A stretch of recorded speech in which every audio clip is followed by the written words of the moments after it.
Então, boa noite.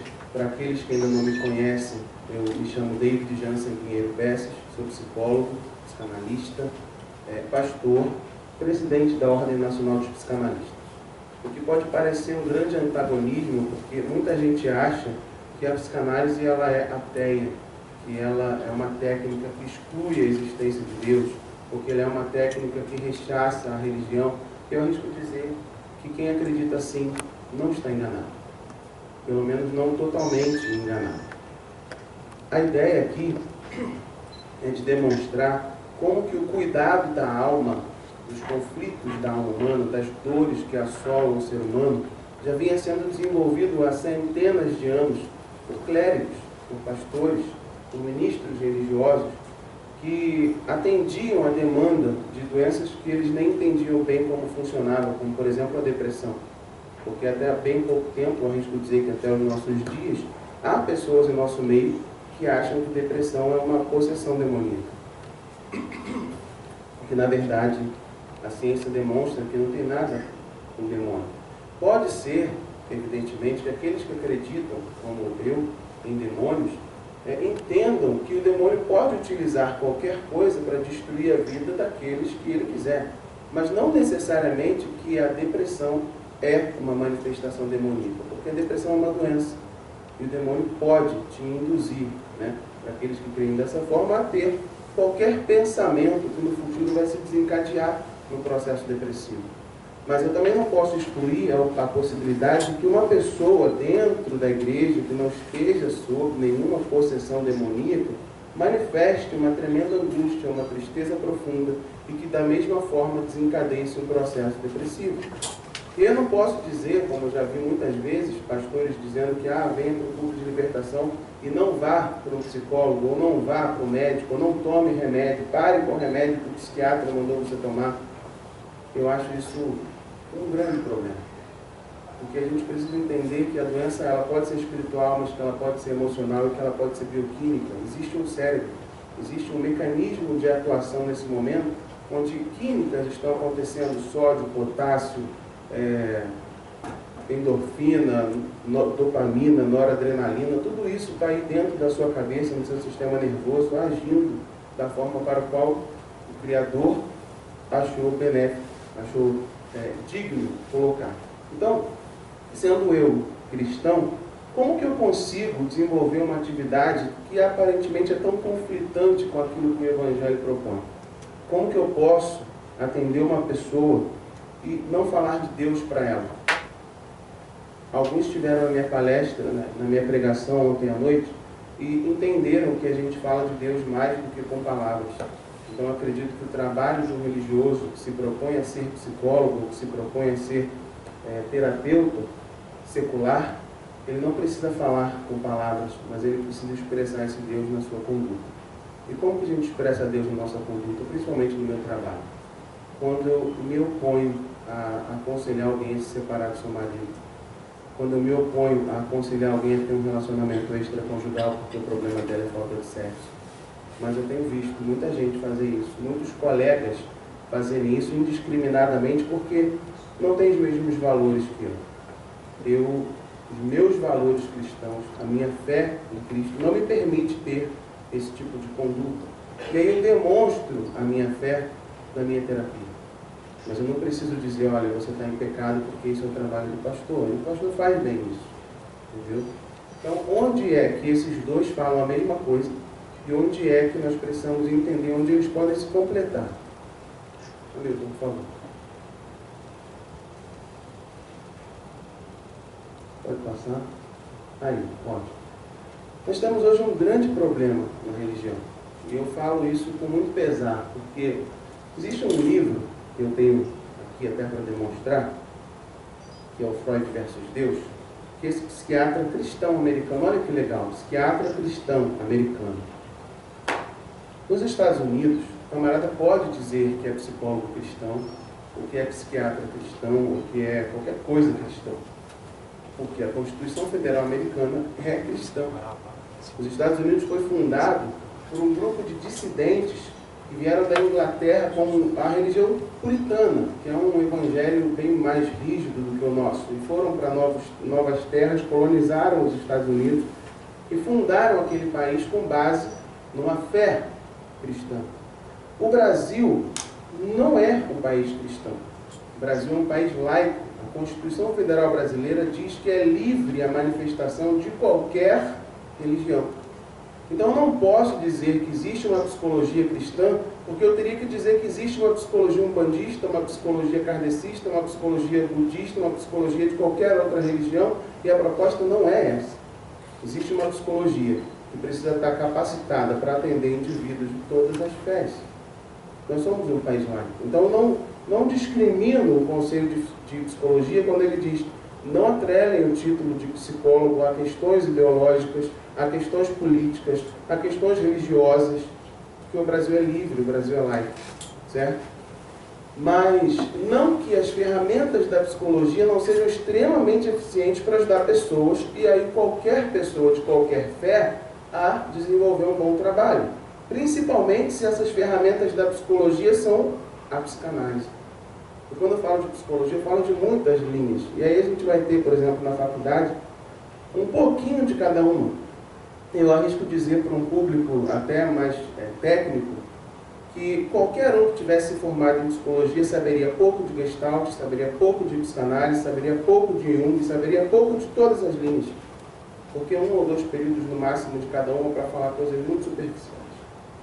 Então, se você quer se aprofundar de fato numa linha que mais lhe chamou a atenção, você precisa fazer especialização.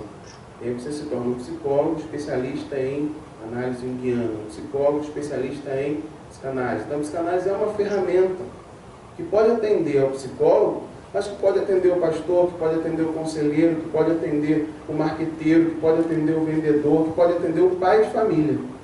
Porque no momento que eu entendo como que os meus filhos se desenvolvem, eu me torno um pai melhor. No momento que eu entendo qual é a influência que eu tenho sobre a formação da personalidade dos meus filhos, eu tenho mais cuidado em ter condutas tais que não o levem a desenvolver um comportamento que no futuro vai me causar problema ou vou me arrepender de ter tido participação nisso. Ou, no mínimo, vão me dar o entendimento de o que não devo fazer, porque lá na frente meu filho vai ter essa ou aquela conduta. Eu não estou dizendo, obviamente, eu não estou excluindo a responsabilidade individual dos indivíduos adultos sobre a sua própria atitude. Eu estou dizendo que uma criança de 3, de 4, de 5 anos não tem capacidade cognitiva para entender o que é certo e o que é errado, que ele vai repetir o comportamento que ele viu você fazer. E a psicanálise vai ensinar isso. Entendeu? Então a psicanálise devia, para mim, ser ensinada nas escolas. Primário, você devia aprender qual é a tua responsabilidade na educação dos filhos. Qual é a tua responsabilidade no lidar com o outro. Qual a responsabilidade que você tem em falar com o outro. Porque se eu estudo psicanálise, eu estudo a fala, porque a psicanálise é a cura pela fala. Então eu percebo que muitos dos problemas que nós temos hoje é porque nós ouvimos palavras malditas do passado. De pessoas que não sabiam o poder que aquela palavra ia ter na vida de quem estava ouvindo. E aí você carrega um trauma para a vida inteira, porque uma vez a sua mãe te falou isso e você nunca conseguiu esquecer. Como exemplo de uma pastora que foi minha paciente. E o meu público maior é o público evangélico. Eu trato de pastores, de esposas de pastores, famílias de pastores, enfim, de crentes de todas as espécies. Não porque eu promova isso, como a colega Marisa Lobo, que perdeu o CRP recentemente, por promover psicologia cristã, cura de homossexualidade, uma série de problemas lá, enfim. Eu não promovo isso. Então, as pessoas que me procuram, que são indicadas por outras pessoas que já foram meus pacientes. E acabou que tudo congruiu para isso. O meu público maior de alunos e de pacientes são evangélicos. Então, quando a gente está desenvolvendo essa atividade, a gente percebe que todos os conflitos que qualquer ser humano está submetido, o pastor também está submetido, porque ele é ser humano. A esposa dele talvez esteja mais submetida do que todo mundo, porque ela carrega nos lombros um peso que a grande maioria das mulheres não carrega. Que o filho do pastor é muito mais cobrado do que qualquer outra criança da idade dele. Entendeu? Então todas as crianças podem correr, pular, brincar, mas o filho do pastor não, porque ele tem que dar um exemplo. Na minha igreja isso não acontece. Meu filho pode correr à vontade, desde que ele não grite, não atrapalhe o culto, nem pise no pé de ninguém, nem quebre nada. Mas isso demorou um tempo para as pessoas entenderem. Porque durante muito tempo, correr do lado de fora da igreja, dar 2, 3 voltas lá, cansar e vir dormir, era um absurdo, porque ele estava fazendo bagunça. Mas onde é ser criança e o que é ser bagunceiro? Entendeu? Ou seja, que tipo de peso eu estou colocando nas costas de uma criança? Será que eu estou fazendo com que ela sinta prazer em vir para a igreja? Ou será que está sendo um fardo, uma obrigação muito penosa para uma criança de 4 anos? Entendeu? Então, quando eu estudo psicanálise, eu começo a perceber o mundo de outra forma. E aí que eu começo a observar que existe um problema no meio evangélico, que é o problema de ter perdido a capacidade de pensar. Porque nós somos muito espirituais, nós entendemos que somos espirituais, mas nós não podemos deixar de lado a nossa razão. Do mesmo jeito que eu olho para a ciência, que eu participo do meio acadêmico, eu dou aula no curso de graduação em psicologia, na Sociedade Fluminense, na Sociedade Educacional Fluminense, em Nilópolis. E aí, eu percebo que num debate acadêmico, eles abriram mão, abdicaram da fé. A fé não existe para eles. Do mesmo jeito que dentro do meio religioso, a razão não existe para a gente. E isso é um problema, porque nós fomos criados com cérebro, com intelecto, com raciocínio. E a gente precisa colocar isso em prática, senão ele atrofia. Fica complicado depois de usar ele. Tanto que se você não estuda, você começa a esquecer as coisas. Eu não sei se vocês sabem, mas quem fala 2 línguas, ou lê muitos livros, tem mais dificuldades em desenvolver doenças como Alzheimer, por exemplo. Então, o cérebro está aí para demonstrar a sua potência. E muita gente no nosso meio não usa. Esse livro vem demonstrar exatamente isso. Como a psiquiatria perdeu a alma e o cristianismo perdeu a mente, perdeu a cabeça. Entendeu? Porque é muito fácil olhar para os fenômenos e espiritualizar tudo. Esquizofrenia não é demônio, garanto para vocês. O demônio até pode colocar alguém esquizofrênico, mas a esquizofrenia é uma doença neurológica, uma doença que afeta o cérebro. Ansiedade não é possessão demoníaca, é fruto do seu comportamento, das suas dificuldades, do estresse da sua vida, da forma como você lida com eles. E um aprendizado, uma palavra que te elucide, que te oriente, que te ensine, que te aconselhe a mudar isso, então você começa a perceber uma mudança de vida. Uma pessoa que não tinha a menor capacidade de parar, pensar e enfrentar os conflitos de fora, perdia a cabeça no primeiro desequilíbrio, no primeiro problema. Então a gente precisa pensar nisso, de que ser crente também é pensar. Não foi eu que disse isso. O John Stott é um dos maiores teólogos da contemporaneidade. Então, você vai ver que ele escreveu um livro em que fala exatamente isso. Crer também é pensar. E nesse livro ele faz esse apontamento do problema que é ser cristão hoje em dia, principalmente no Brasil. Porque se a gente sai do Brasil, se a gente vai para os Estados Unidos, para os países da Europa, vai ver que a formação do cristão, do pastor principalmente, é uma formação que envolve a capacidade de discutir a física, a biologia, a astrologia, as teorias de Darwin. Então o pastor ele tem faculdade, o pastor ele é pós-graduado, o pastor dá aula em faculdade, o pastor tem uma capacidade maior de argumentação em todos os meios. No Brasil o pastor está há 10 anos na igreja, aí vira diácono, aí está há mais de 10 anos, aí vira presbítero, aí depois de mais de 10 anos aí ele vira pastor e às vezes ele não sabe nem ler. Eu não estou dizendo que isso não pode ser possível, eu estou dizendo que isso é perigoso, porque a gente começa a criar líderes que não têm essa maturidade ou essa capacidade de realmente cuidar das famílias, cuidar das vidas, não entende a doença, não entende que a interferência dele pode ser potencialmente perigosa, que ele pode fazer mais mal do que bem. E é o que eu tenho visto. Eu vou dar alguns exemplos para vocês de líderes que fizeram mais mal do que bem. O John Stott ele vai dizer isso: a mente cristã tem se deixado degenerar num grau de debilidade e de forma tão despreocupada, sem paralelos na história cristã. Não é fácil achar as palavras certas para exprimir a completa perda de moral intelectual na igreja do século XX. Não se pode caracterizar este fato sem recorrer a uma linguagem que parecerá ser histérica e melodramática. Não existe mais uma mente cristã. Ainda há certamente uma ética cristã, uma prática cristã, uma espiritualidade cristã, mas na condição de um ser que pensa, o cristão moderno já sucumbiu à secularização. Não sei se todos concordam com isso, mas eu acho que ele não estava totalmente errado se ele olhar para o cenário geral da igreja brasileira. E olha que ele é americano, ele está falando isso para o público dele. Se lá nos Estados Unidos está assim, se ele viesse aqui ele ia se assustar.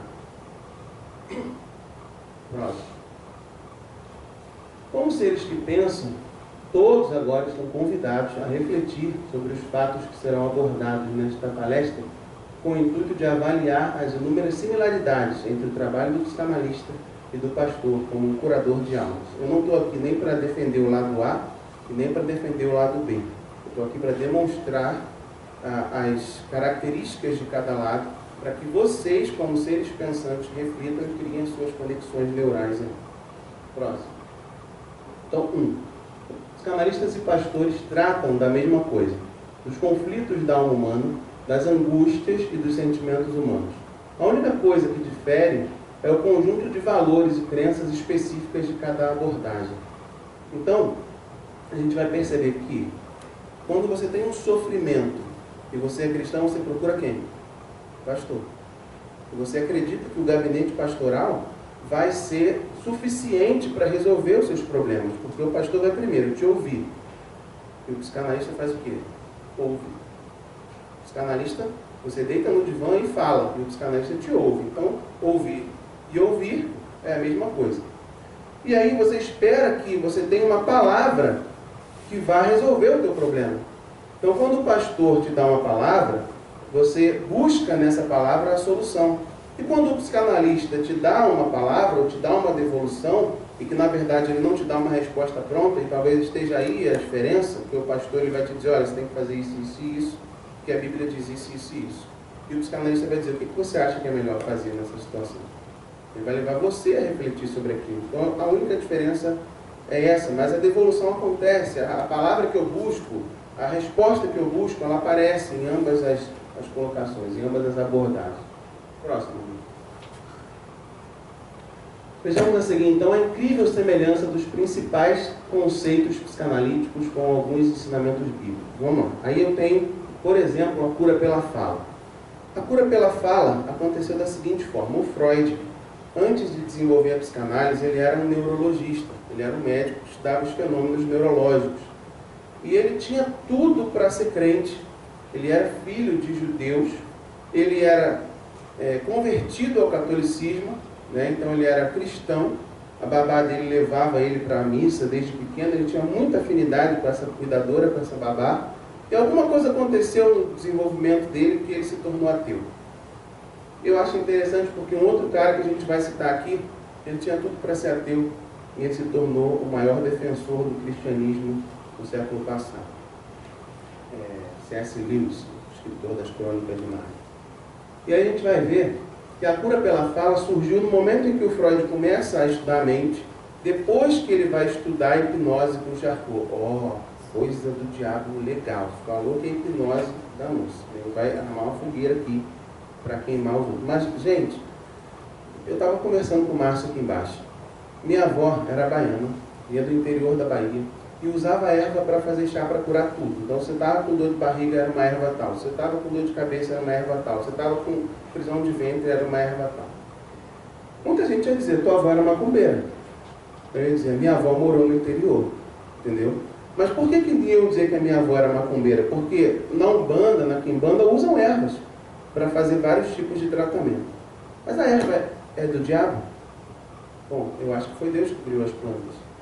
E se as ervas estão sendo usadas de maneira inadequada, eu não posso dizer então que elas não têm eficiência, que eu não posso utilizá-las porque ela é do diabo. Mas os crentes têm essa mania feia de dar as coisas para o diabo.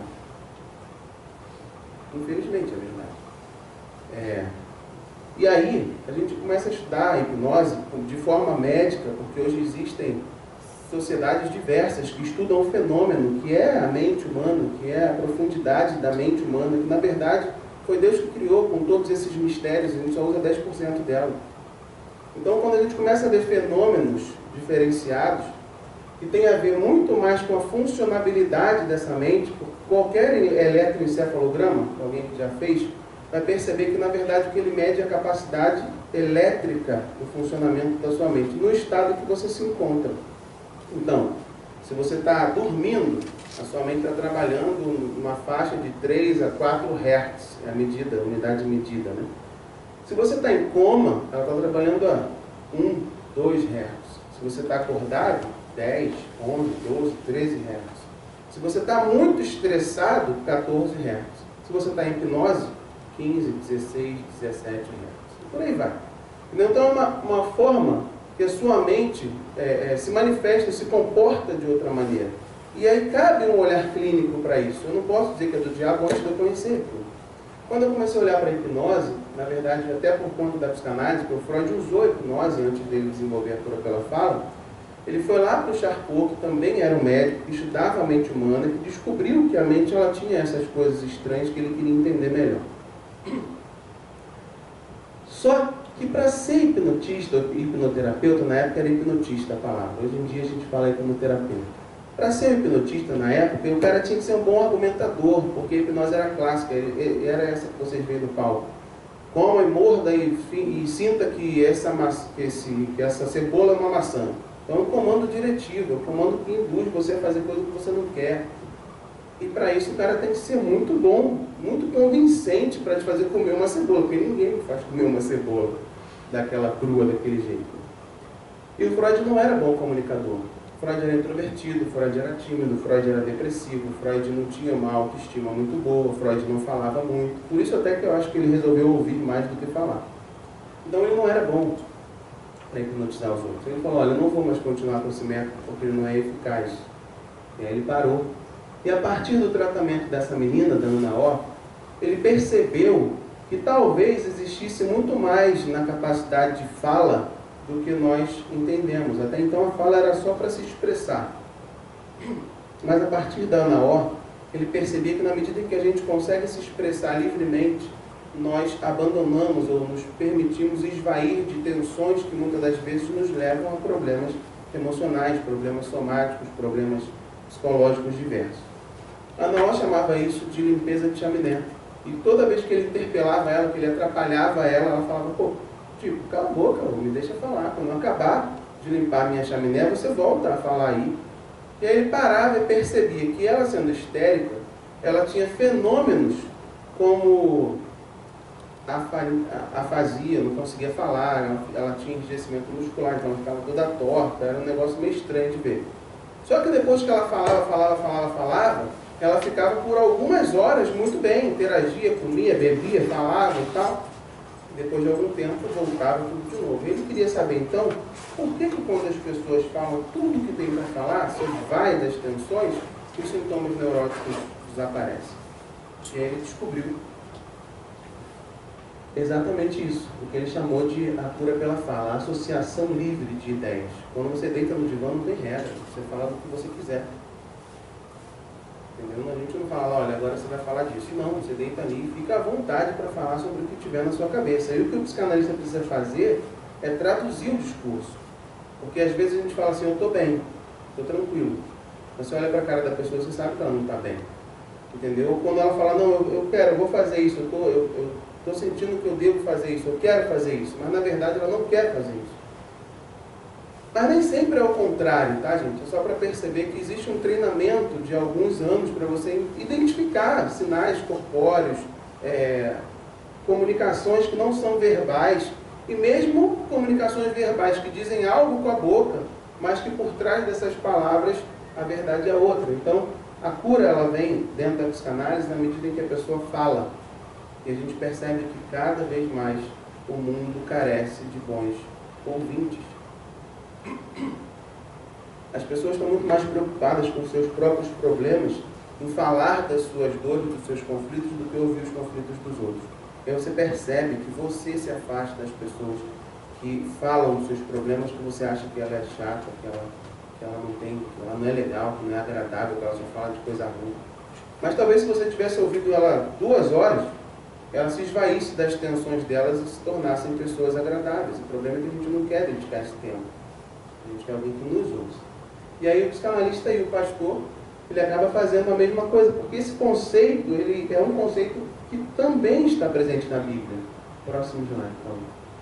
Você vai ver lá em Tiago, o texto que vai dizer o seguinte: portanto, confessai vossos pecados uns aos outros e orai uns pelos outros para serdes curados. Essa parte do versículo 16a, parte A do versículo 16, capítulo 5 do livro de Tiago. Quando esse texto diz, confessai uns aos outros, eu olho aí o psicanalista. Eu olho aí o pastor. Porque você não conta daquilo que você mais teme ou daquilo que você mais se culpa para qualquer pessoa. Mas você se abre quando você deita no divã, porque você acredita que tudo que você falar ali vai permanecer ali. E eu faço questão de jamais falar nada dos meus pacientes com qualquer pessoa que seja. Nem com a minha esposa, e isso eu digo diante de Deus.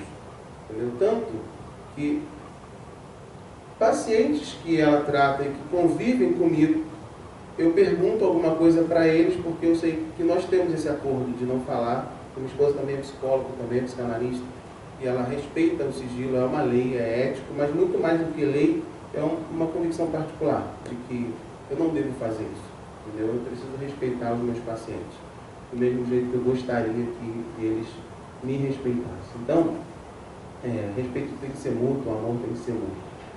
Quando eu falo confessar seus pecados uns aos outros, eu falo de alguém que não comentaria seus maiores medos, seus maiores erros, que não abriria isso para ninguém, mas que tem condições de fazer isso para quem ele confia, para o pastor, para o psicanalista, para o terapeuta.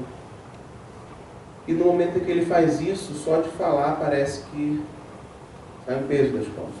Um grande alívio falar desses problemas, falar dessas vivências. E aí, o texto vai dizer que esse indivíduo vai ser perdoado do pecado dele, salvo, vai para o céu, porque ele confessou os seus pecados? Não.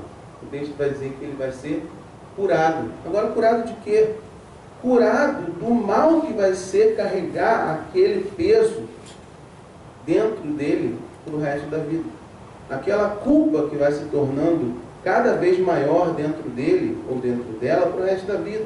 Então, se eu carrego isso, e hoje, se você estuda medicina psicossomática, que é aquela que diz que a emoção, que os sentimentos interferem no seu corpo físico, você vai ver pessoas que engravidam, que têm manifestações de gravidez psicológica, que tem leite no peito, que a barriga cresce, que para de ovular, que na verdade não tem bebê nenhum ali dentro. Isso só serve para demonstrar o poder criativo da mente das pessoas. E aí, se eu começo a carregar sentimentos ruins dentro de mim, certamente eu vou começar a ter problemas de diversas ordens, físicos, psicológicos, emocionais. Então a medicina psicossomática hoje até classifica, não sei se alguém aqui já ouviu, que pessoas que guardam muita mágoa têm mais tendência a desenvolver câncer. Então quando a Bíblia fala, olha, se confessa, não guarda isso para você porque vai te deixar doente. O problema é que a gente hoje fala com as pessoas, confia nas pessoas, e elas não são éticas com a gente. E aí amanhã ou depois, todo mundo está sabendo da nossa vida. Então é mais fácil a gente guardar e conviver com aquela dor, ou se tornar doente, do que ter a sua vida exposta.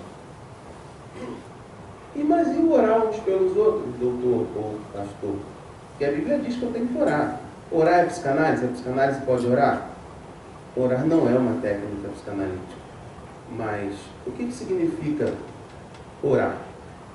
Quando eu oro por alguém, eu faço o quê? Intercedo por ela. Eu me preocupo com ela, eu busco encontrar a solução para o problema dela, acreditando que Deus é que tem essa solução, e eu oro por ela para interceder por ela diante daquele que eu acho poderá ter uma atitude de resolver esse problema. Eu chamaria isso na psicanálise de responsividade.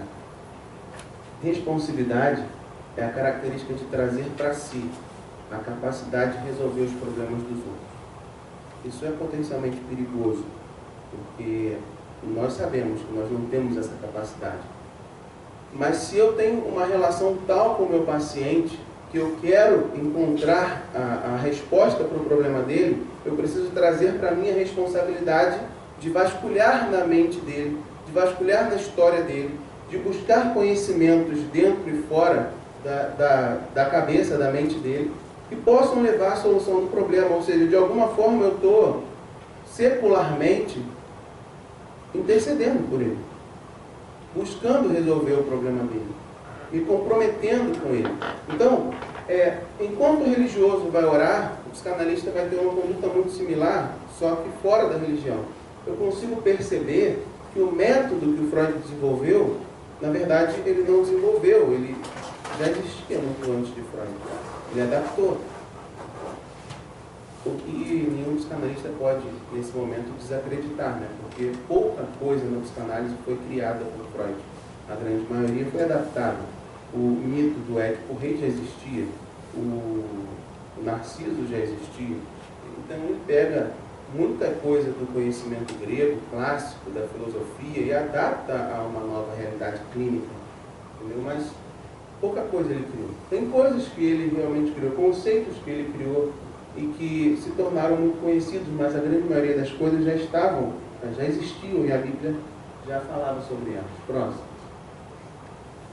O Freud não era contra a psicanálise ser praticada por leigos. Nesse caso, leigos não médicos, tá? Como a gente pode observar num texto muito conhecido dele, num livro chamado A Questão da Análise Leiga, onde ele defende a psicanálise ser praticada por pessoas que não sejam da área médica. E ele vai dizer que, em matéria de psicanálise, tanto os médicos quanto os leigos não sabem coisa nenhuma. Então não há diferença entre um e outro. Todos vão começar a aprender a psicanálise do zero, então ela pode ser praticada por leigos. E ele também não era contra, nem tampouco contra, a psicanálise ser praticada por religiosos, como a gente vai ver a seguir. Esse livro aqui, ó, Cartas de Freud a Pfister. Oscar Pfister era um pastor protestante, contemporâneo de Freud, que estudou psicanálise e que não deixou de ser pastor e jamais deixou de ser religioso. E durante 30 anos, como não existia internet naquela época, nem e-mail, nem WhatsApp, nada disso, eles trocaram correspondências, eles se comunicaram por cartas. E esse livro traz algumas dessas muitas cartas que a filha de Freud preservou. Porque se tem uma coisa que o velhinho fez que eu achei muita maldade, foi queimar tudo que ele tinha, de correspondência, de história pessoal. Ele falou que ele ia dar muito trabalho para os biógrafos dele, porque ele não deixou nada para facilitar a vida dos caras. E essas cartas, a filha dele conseguiu resgatar de uma lixeira. Então tem cerca de 200 cartas que ele jogou fora, que foram resgatadas por Ana Freud e que depois vieram à luz e que se tornaram esse livro Fora de Série, onde o Freud ele respeita demais a prática do pastor, onde o Freud respeita demais o fato da psicanálise poder ser praticada por religiosos ou não religiosos. A gente vai ver isso num texto muito clássico, muito interessante desse livro. Vai dizer assim: de modo geral, a psicanálise não é religiosa nem antirreligiosa, mas um instrumento apartidário do qual tanto o religioso quanto o laico poderão servir-se, desde que aconteça tão somente a serviço da liberação, da libertação dos sofredores. Então está lá na página, não me lembro qual a página, depois eu vejo a marcação para vocês, mas está nesse livro, logo nas primeiras páginas do capítulo 1. Bom, eu acho que para ser um bom profissional, primeiro, você precisa ser capaz de não colocar em nada do que você vai fazer a sua opinião pessoal.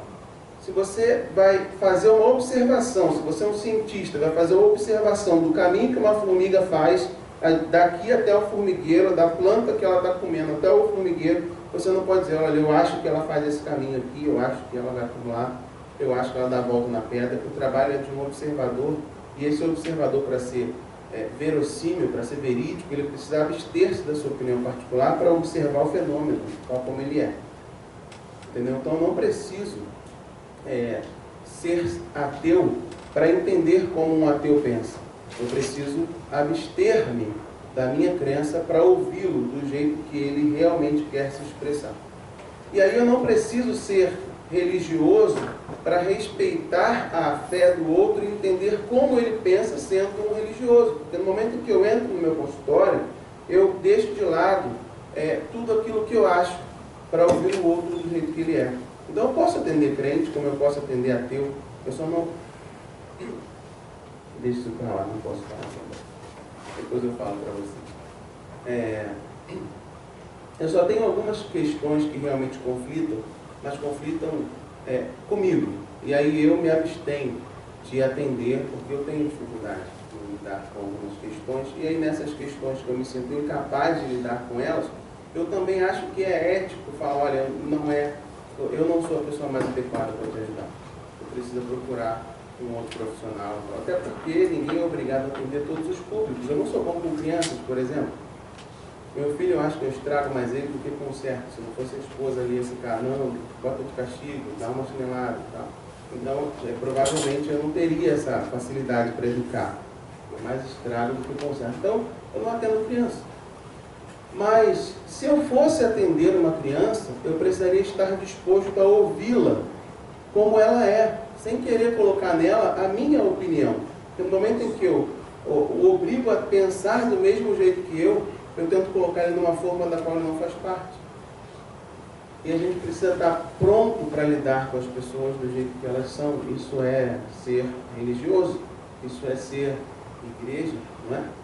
Bom, próximo aqui vai falar exatamente isso. Mas como um religioso pode aceitar como válida uma teoria desenvolvida por um ateu convicto? O Freud ele nunca negou o fato de ser ateu. Eu acho que azar dele, né? Porque ele deve estar num lugar muito pior do que aquele que eu acredito que vou. Mas é uma escolha dele. Ele tem a opção de escolher acerca da vida dele. Decidiu o que ele quer fazer da vida dele. Agora, isso não muda o fato de que o que ele deixou de legado é muito maior do que ele próprio acreditava. Porque alguém perguntou certa vez para o Freud se você acha que a psicanálise pode resolver os problemas do mundo, o problema das pessoas. E ele falou assim, eu acho que não. Eu acho que ela pode transformar um sofrimento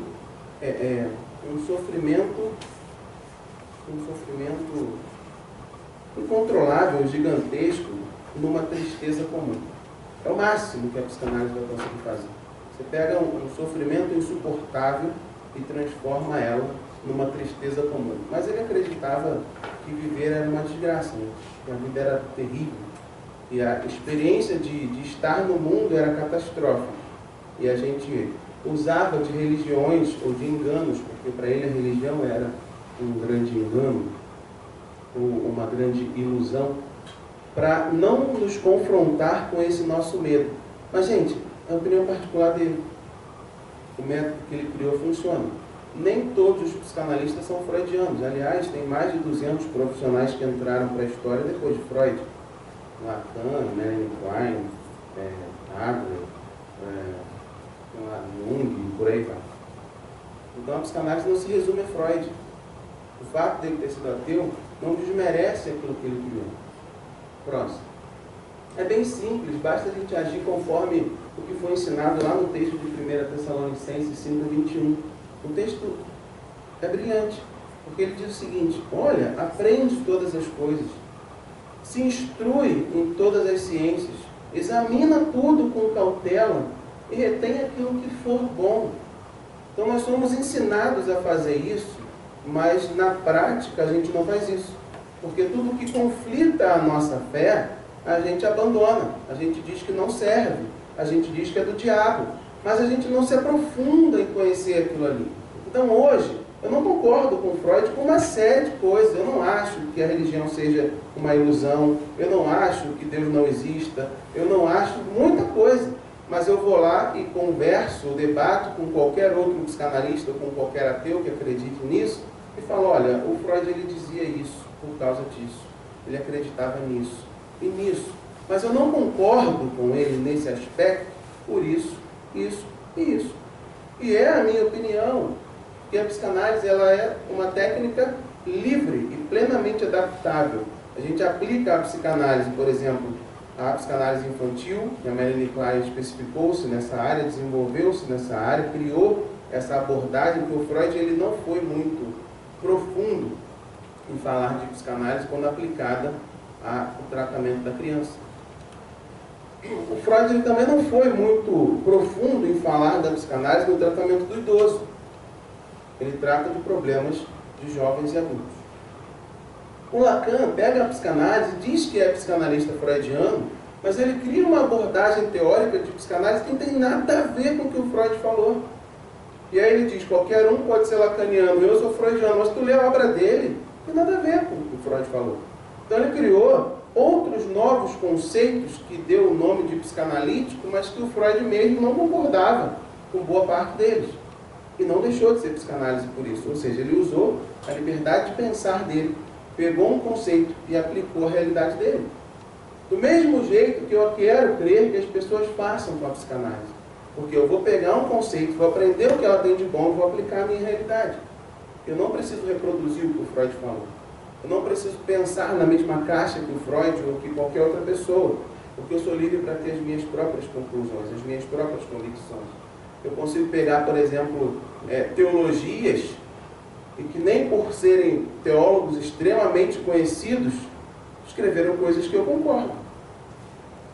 O cara era crente, o cara era religioso, ele escreveu uma linha teológica, ele falou que, por exemplo, deixa eu pegar uma teologia que eu acho que é bastante herética. Alguém consegue se lembrar de alguma? Vou pegar uma que vocês não gostam muito, tá? De que Deus escolheu alguns para serem salvos e outros para ir para o inferno. A teologia do João Calvino. Vocês concordam com ela? Pô, mas o cara era crente, ó. Você tem que concordar com ele? Não. Você tem direito de pensar sobre isso, de não concordar com ele. Né? Do mesmo jeito que eu sou psicanalista, eu não tenho que concordar com tudo que o Freud falou, nem com tudo que o Lacan falou, nem com tudo que qualquer outro falou. Eu sou psicanalista também, eu penso do jeito que eu quiser sobre essas questões. Cabe, logicamente, eu fundamentar a minha teoria com base em conceitos que são fundamentais, que são basilares. Qual é o conceito fundamental da psicanálise? Existe o inconsciente. Qualquer psicanalista precisa acreditar que existe um inconsciente, ou seja, uma parte de você que você mesmo não sabe, e esse inconsciente te motiva a fazer alguma coisa. Então, eu posso dar, por exemplo, alguns exemplos. Eu vou dar um só. Então, a pessoa tem dificuldade em se expor em público, tá? Tem dificuldade em se expor em público. Então, toda vez que ela sobe num local como esse aqui, ela se sente incapaz, ela sente-se, principalmente se for no púlpito, tá? Se ela sobe no púlpito, ela usa poucas palavras, ela não prega porque ela se sente indigna de estar ali, ela se sente incapaz de falar algo da parte de Deus. E aí você vai entender, com base no que ela crê. Ela crê que tem muitas pessoas melhores do que ela, que estudam mais do que ela, que sabem mais do que ela, que ela não deve ocupar aquele tempo para isso. Isso é o que ela me responde, ou me respondeu de fato, quando eu indaguei. Agora, alguns períodos após, um processo terapêutico de fato acontecendo, e ela narra um episódio de que a mãe dela havia, quando ela interpelou a mãe sobre, mãe, por que você dá o melhor para minha irmã? Por que as melhores roupas são da minha irmã? Por que as melhores coisas da geladeira são sempre para minha irmã? E aí a mãe dela vira e fala, porque você é mais sujo que o mendigo da rua. E essa palavra, para ela, foi uma palavra que passou. Ela perdoou a mãe, ela esqueceu aquilo, ela não está nem mais aí, ela já superou isso, legal, isso acabou. Só que ela não subia no púlpito porque ela realmente se achava indigna, impura, imunda, que nem o mendigo da rua. E aí, no momento que a gente trata isso, ou seja, ela carregou 40 anos, porque essa minha paciente tinha 60 e poucos anos, a pastora, 50 e poucos a 60 anos, nessa faixa. É pastora, então ela carregou isso quase 40 anos da vida dela, e isso refletiu-se na forma como ela via, mas ela não conseguia fazer essa associação, porque toda vez que ela lembrava disso, ela lembrava, não, mas eu já perdoei minha mãe, hoje nós temos um bom relacionamento, eu já superei isso. Não é isso. Só que na verdade era isso. E do mesmo jeito que esse exemplo, N outros exemplos de coisas que as pessoas viveram, que acham que superaram, que na verdade recalcaram. Porque recalque não tem nada a ver com beijo no ombro. É fato isso, não tem nada a ver com beijo no ombro. Não tem a ver com inveja. Recalque tem a ver com coisas que te trariam muito sofrimento, que você varreu para baixo do tapete. Coisas que você não quer se confrontar, que você acha que vai fazer muito mal para você relembrar, reviver, ressentir, e você guarda isso no inconsciente. Isso é recalque. Freud cunhou esse termo. Antes dele não existia essa palavra. Então ele falou, olha, recalque é um mecanismo de defesa da sua mente, que vai pegar tudo que é doloroso e vai colocar num lugar que você nunca vai ter acesso. esse lugar é o inconsciente. Então, esse é um conceito basilar da psicanálise. Existe o inconsciente, existem mecanismos de defesa. Como você vai explicar isso? Você pode até conjecturar outras possibilidades. Mas o psicanalista, por exemplo, não pode negar o básico, a base da psicanálise, o inconsciente. Existem outros conceitos muito basilares que, para ser psicanalista, você precisa entendê-los. E aí não dá realmente para negá-los. Mas qualquer outra coisa é superficial. Eu costumo dizer que tem coisas que é coluna, tem outras que são tijolos e tem outras que são tinta. Se eu tirar a tinta, o prédio vai continuar a existir. Se eu arrancar as paredes, quebrar os tijolos, o prédio vai continuar em pé. Mas se eu arrancar as colunas, acabou. Então o que importa de fato são as colunas. E algumas colunas da psicanálise são hoje quase que inquestionáveis. A neurociência já provou algumas delas e outras estão sendo provadas e que não interferem em nada na fé cristã. Por exemplo, uma coisa que chocou a humanidade foi Freud falar que criança tinha a sua sexualidade. Porque até bem pouco tempo as pessoas achavam que criança era um anjo, um santinho, não faz mal a ninguém. Criança morreu, vira anjo. Mas o Freud falar que as crianças vivenciam experiências desde muito novos, chocou a sociedade do século passado. Hoje todo mundo percebe isso, todo mundo consegue ver isso acontecendo, todo mundo entende esse desenvolvimento das crianças, porque isso era verdade, ele teve uma percepção